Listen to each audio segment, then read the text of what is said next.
People look at him and think, you can walk him down, you can beat him up. He's soft to the body. He doesn't punch that hard. I don't think people have this fear of getting in there with him. A lot of the heavyweights are like, obviously Fury thought he could beat him. We thought we could beat him, and AJ thought we could beat him. We thought we could beat him in a rematch. Fury thought he could beat him in a rematch. Bellew thought he could beat him. I'm sure Dubois felt like they could walk him down and beat him. And no one does it.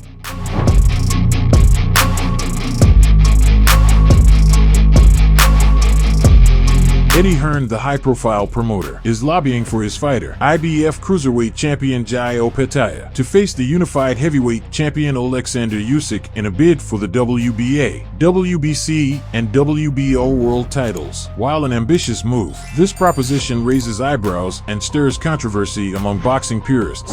The only fight that I see, I love Opetaia against Usyk. I just think it's such a good style matchup, you know, but Jai's got to earn his stripes as well for that fight. He's got to win next week, and then he's got to probably unify against Ramirez, and then when he steps up, or, you know, he's going to be able to compete weight-wise. It's a great fight, but he's got to continue to build his profile. But I don't see a lot of fights that genuinely excite me.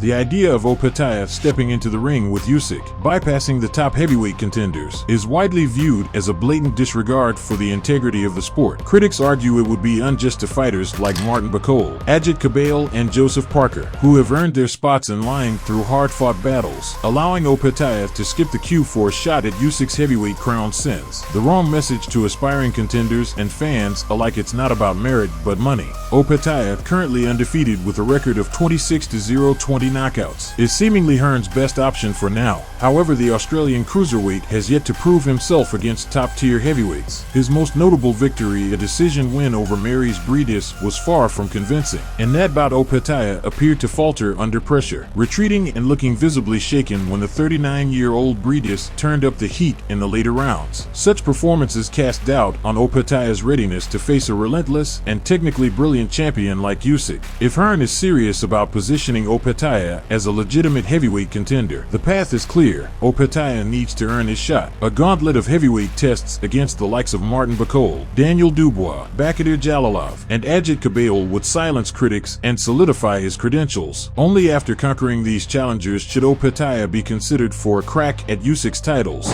And looking forward to a massive fight for Australian boxing. Really stumbled on a gem there with Opetaia Naika. David Naika just stepped up with a massive set of nuts and went, I'll have it. And this was a fight that we actually envisaged happening in a year's time as a massive fight for Australian boxing. But I think now Opetaia against Naika, Australia against New Zealand.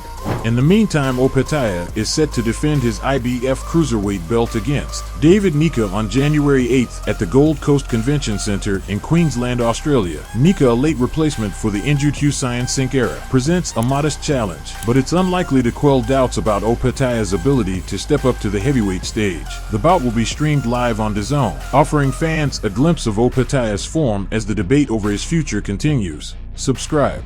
Please like and comment. This is very important for the development of the channel. See you later.